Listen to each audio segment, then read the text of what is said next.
What's going on, Kicks fam? It's your boy, Big Maul, back again with another review.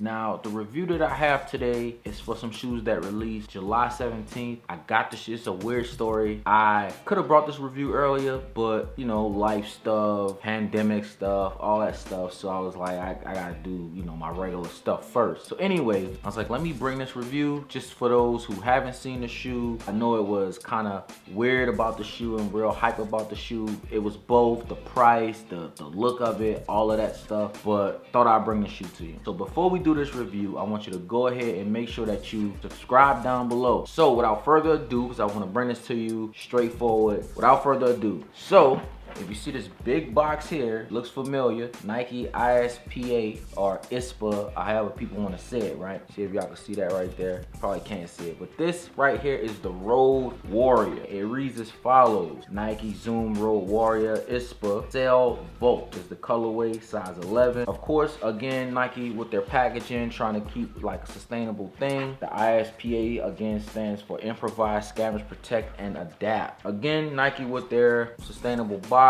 It's pretty much trying to be simplistic, but also giving great detail as much as possible. The box is cool. If you don't know what the box says or what it looks like, go look at my other review of the Nike Overreact. You'll get them. So without further ado, let's look at this shoe, because the shoe caused a lot of weird controversies, but I want to see the shoe for myself, get it in hand, and see what it's about. This is the Nike I.S.P.A. Road Warrior. Now, looking at this shoe on first glance and first review, man, looking at it on the internet is one thing. Looking at this particular shoe in person, I gotta say, it's a crazy looking shoe. It looks, Nike did a very interesting and bold situation with this shoe. I don't know what made them do this shoe like this, who got the approval. I would love to see the pitch meeting for this kick, man. Like, I really would. The shoe is the shoe, and I think that the shoe is innovative. Like I always say on the channel, that I believe that shoes should push the culture forward, and nothing pushes the culture forward like this. This reminds me in the vein of like some futuristic ninja or Blade Runner type of deal, Back to the Future Part 2. It's so much nostalgia on the shoe, but it's also a lot of futuristic look to the shoe. We're gonna go ahead and start with the bottom, because obviously there's a lot going on. So on the bottom, you see they have this textile, puzzled looking raised footprint thing going on, and it's kind of not like your traditional thing. There's like a samurai ninja thing happening. Then immediately when you go to what I would consider what would be the midsole, is replaced with pretty much nothing. It's air, right? But between the sole, between the bottom and the midsole, there are air bubbles that Nike decided to stack on itself. So it's air bubbles stacked inside here, and then there are two single air bubbles to the front. The back probably should react like as almost like a spring, right? It's so much going on. It's kind of hard to pinpoint the functionality of the shoe, but I was told that they weren't compromising functionality for style. I would say it's like a 60-40 with that. Keep it moving.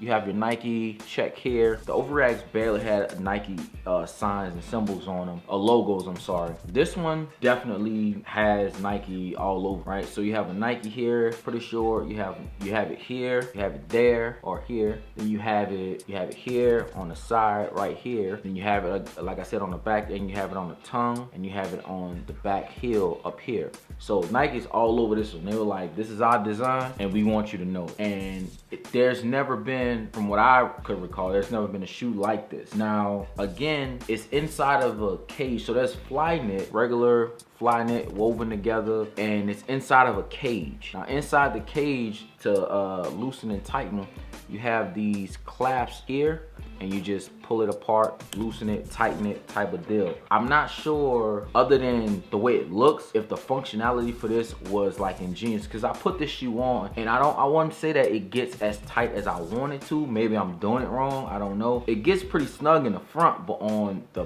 back one, I can't get it as tight as I want, and I don't want to like snap this plastic rubber piece or whatever this is. I think it's rubber. I don't want to snap this rubber and I don't want to break this plastic. So for me, I'm like, okay, it's tight enough. I'm not about to go like bungee jumping, running and doing all kind of stuff with this. I think the shoe is dope. It has the fly neck going. That's the shoe. The fly neck is the shoe and it's housed by a rubber cage. The Volt, I would think it would come from it being that Volt color here, and on the inside it has that Volt color. So being as that they named this a color, you would assume that they're gonna try to come out with another color for this. But this shoe retailed for $500. 500 bucks.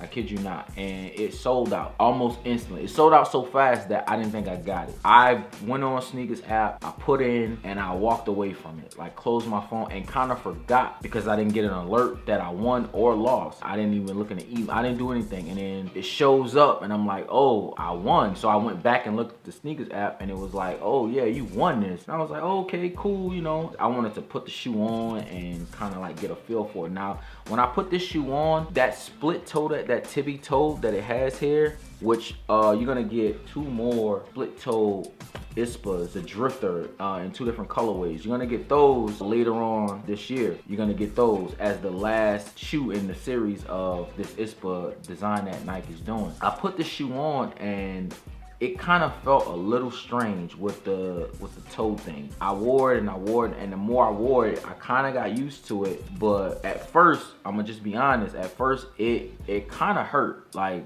cause it was like making my feet do something that it doesn't normally do. Now, without the socks that these come with, which are the split toe Ispa socks. Now, it's so weird because I looked online to try to like buy another pair of these and they don't make them. So it's either ones that come with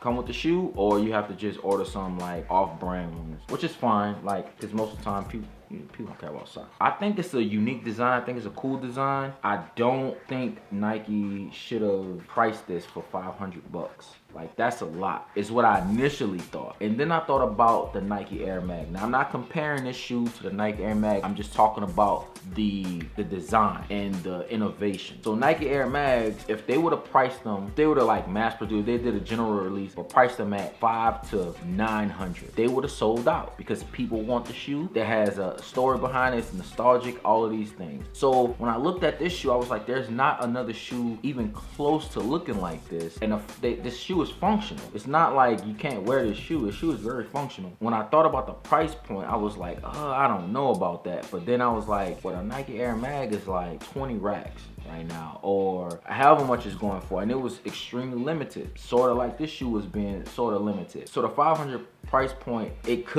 I would say they could have put this down to maybe 350, 250, 4, I don't know, something like that. But you got to think the Adapt shoes, the ones that lace themselves, they're 400, right? So this being 500 and not even really truly having laces, I think that it's a fair assumption that they thought that with all that they designed on the shoe and how innovative the shoe looks and how, I don't want to say weird, but futuristic the shoe looks, they put it at that price point, you know. But I think they knew there's not another shoe like this, so they want to brand this shoe as much as they can, because as I'm looking at it, there are way more Nike checks than I originally assumed. There's a check on this little orange clasp, on this blue one up here to tighten it down. They branded this shoe, like they wanted to let people know this shoe is ours.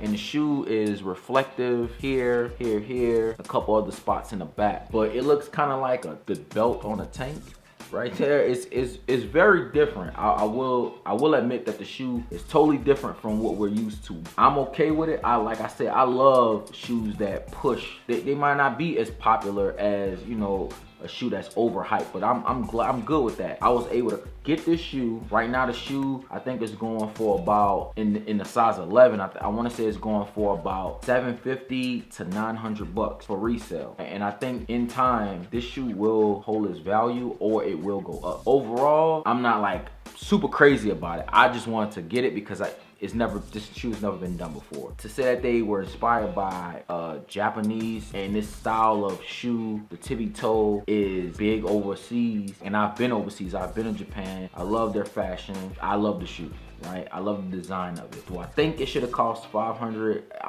I'm on the fence about that part. I don't think that, like I said, I think $350 should have been the max for this shoe. But you know, I'm not on Nike's board of directors. But if you know, holla at me if you need me.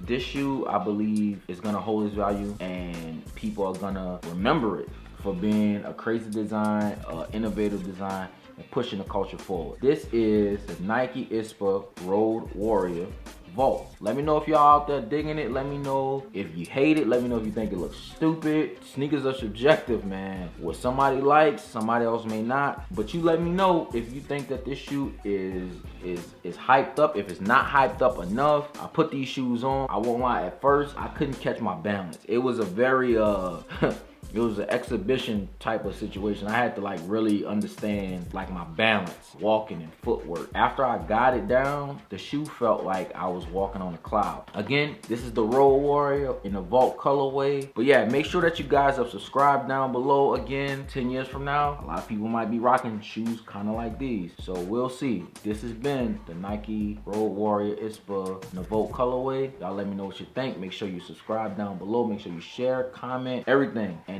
yeah, we out of here, man.